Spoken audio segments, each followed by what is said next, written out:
Neno lako Bwana ni nuru ya wokovu wangu na mwanga wa njia zangu. Jina langu naitwa Kenan Meshaki. Jina langu naitwa Kenan Meshaki. Na leo nina tutorial nzuri sana. Ninataka nikufundishe kutofautisha kati ya sauti ya kwanza ya kiume na sauti ya nne. Watu wengi mnajidanganyaga sana. Mnaimba sauti za kwanza za kiume alafu mnasema mnaimba sauti ya nne. Sasa leo ninataka nikate huo mzizi wa fitina na nikuonyeshe sasa tofauti ya kati ya sauti ya kwanza ya kiume na sauti ya nne. Sauti ya kwanza ya kiume hiyo ambayo unaimba alafu wewe unasema ndio sauti ya nne. Nikuonyeshe sasa na sauti ya nne yenyewe, alafu nikuambie kwa nini huwezi kuimba sauti ya nne, alafu nikuonyeshe jinsi ya kufanya ili uimbe sauti ya nne. Haleluya. Angalia kwa mfano, sikia huu wimbo hapa ambao nimeanza nao. Nimeanza hivi. Neno lako Bwana. Sasa kuna watu wanaimba hivi. Neno lako Bwana. Umeshaelewa? Neno lako. Na ukiangalia unaona kabisa wako serious, alafu wako wako kwenye mstari wa nyuma kabisa kwenye kwaya. Alafu wenyewe wanasema wanaimba sauti ya nne. Sio mbaya, either ni kwa kutokujua ama unaweza kuwa haufiki. Yaani haufiki kwenye hiyo law ambayo inapaswa sasa. Kwa hiyo sasa mnajikuta mimi nawasikiliza. Kwa hiyo kuna wakati natamani sasa, ila sasa natamani labda nitoe maelekezo labda, lakini sio rahisi. Hasa nikiwa kwenye mazingira ya ugeni siwezi. Labda Mungu akinipa neema labda ya kuelekeza, au nikija kwenye mazoezi yenu kwa mfano naweza nikashauri kama mtataka nifanye hivyo. Kwa sauti ya kwanza ya kiume ni kama hii. Neno lako, neno lako. Octave ya chini kutokea kwenye neno lako inafuata. Neno lako. Na hiyo sasa ndio sauti ya nne. Sikia kwa mfano, labda kuna watu wanaimba hivi. Aye, aye, aye. Aye, aye, aye. Sawa. Kuna wengine wanaimba hivi. Aye, aye, aye. Aye, aye, aye. Unasikia? Kuna wengine sasa wanaimba hivi. Aye, aye, aye. Aye, aye, aye. Sasa nafikiri wewe kwa namna ambavyo umenisikiliza tayari umeanza kungamua sasa kwamba sauti ya nne ni ipi, sauti ya kwanza ni ipi, na kuna mtu mjanja. Umesikia? Kuna mtu mjanja. Ujanja ni mzuri sana. Kwa sababu kuna noti unaweza usizifikie kulingana labda na huna mazoezi ya kutosha ya kukuwezesha kuimba low pitch. Sawa? Kwa hiyo kuna pitch unaziweza. Kwa mfano huyu ameanzia hapa. Aye, aye, aye. Badala ya aye, aye, aye. Aye, aye, aye. Sawa? Yamena? Aye, aye, aye. Au aye, aye, aye. Aye, aye, aye. Bora huyu tunamsema anaimba sauti ya nne, lakini ni mjanja kwa zile noti ambazo anaona anakwama, anazikimbia kwa kufanya sauti ya kwanza ya kiume. Ushaelewa Yani noti ambazo anaziona hawezi kufika. Ameona aye.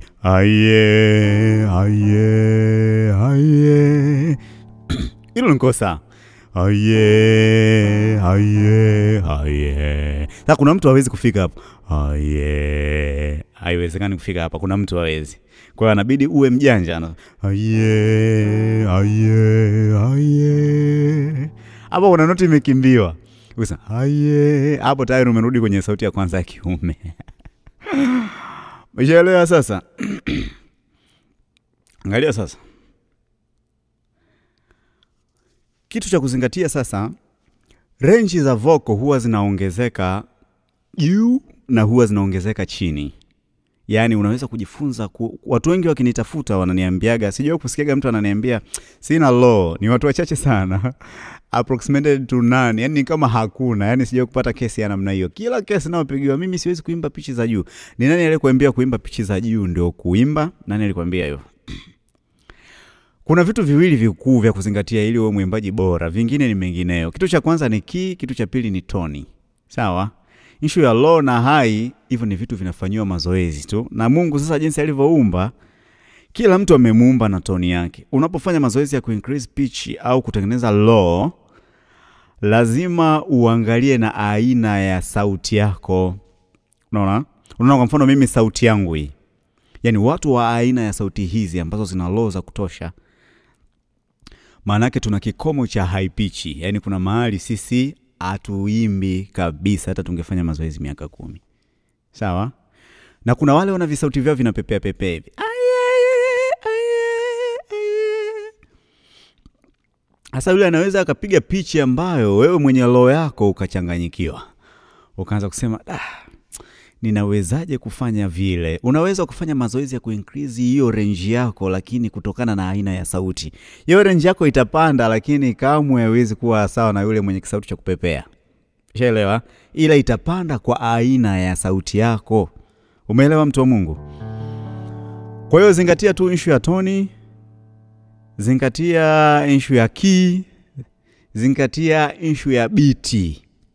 Yani namna kutembea na beat, namna kutembea na key, alafu namna ya toni. Toni ni kwa haraka ninavyoweza nikatafsiri toni katika kuimba. Sasa kwenye kupiga instrument tunaweza kusema vyovyote, lakini katika toni tuseme toni nzuri ni ile namna ambayo unaweza kaimba. Yani unaweza kwa mfano wewe umeimba kwenye key, umeimba kwenye beat na umeimba kwa toni yako, lakini kuna mtu mwingine naye akaja hivyo kaimba kwenye key, akaimba kwenye beat, ila alivyomaliza tunasema huyu jamaa ameimba kweli. Unajua nini kinacho differentiate hapo?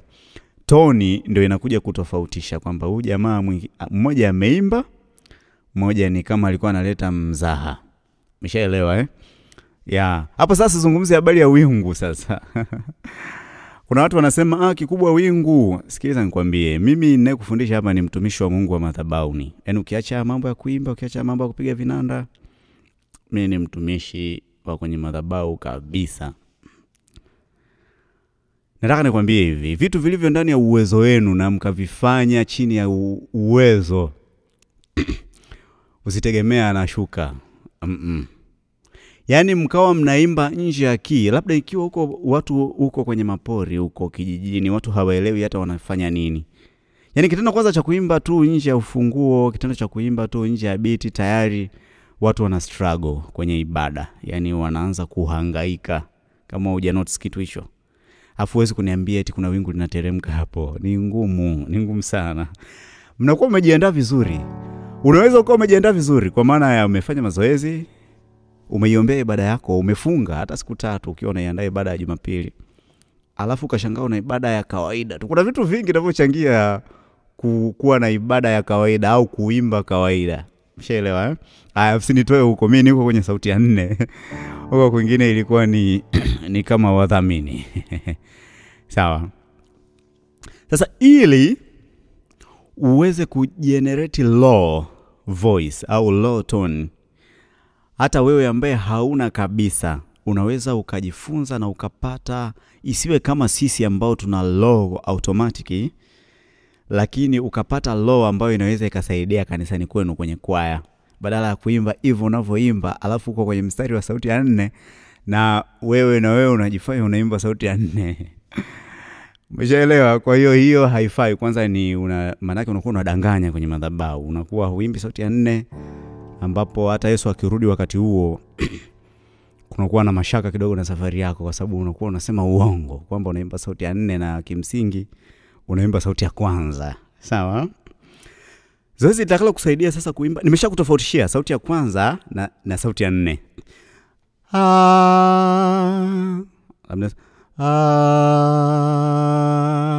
Ya chini yake ndio sauti ya 4. Napanda ki. Sauti ya kwanza kiume. Sauti ya 4 hiyo. Unaelewa eh? Kwa hiyo ki inatuamulia. Angalia sasa. Zoezi la kukufanya ukapata lo nzuri ambayo inakaa ndani ya ki vizuri ni utakuwa unafanya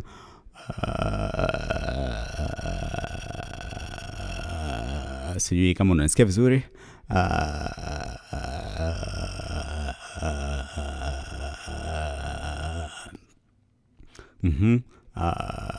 Kwa unakuwa kama unatokota. So unasikia hizo bubbles fulani.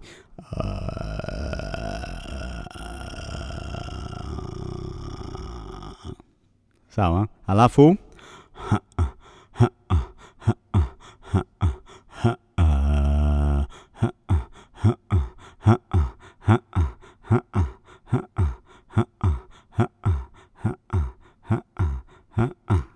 zoezi la pili lo. La kwanza nimeanza la pili nikwambia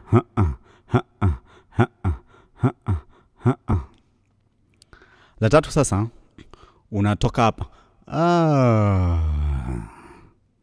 kasauti kako kanako kaukio unakaachia hapo kwa sababu sauti ina tendency ya namna hii.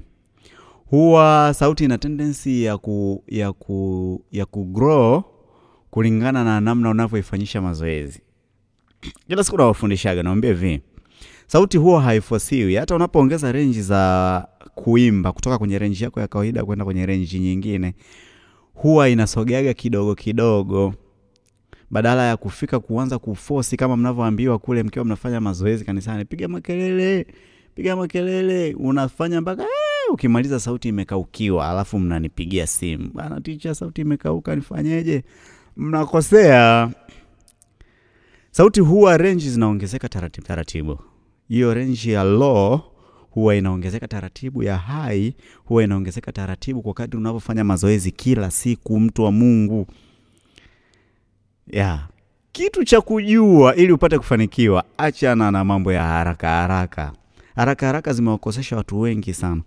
Siku nilipojifunza kuwa na utulivu wa kujifunza kidogo mara nyingi, imenisaidia sana kukua sana. Tuko hapa tunafundisha madarasa, unakuta kuna watu wanakuja anataka kupiga muziki. Unaambia course ni miezi 3, wanasema hapana, mimi najua nataka kujiongeza. Ndio unampa sasa ajaribu. Ndio unaanza sasa kumwambia wewe ni hujawahi kwanza kupiga hata kinanda, yani hujui kabisa. Kwa hiyo kaa hapa alafu usiwe na haraka ili nikusaidie uwe namna unavyotaka. Kwa hiyo ndio tunaanza kukusaidia taratibu mpaka unakuwa bora. Haraka huwa inachosha na unawahi kukata tamaa. Achana na mambo ya haraka. Basi mimi ninawashukuru sana kwa kipindi hicho.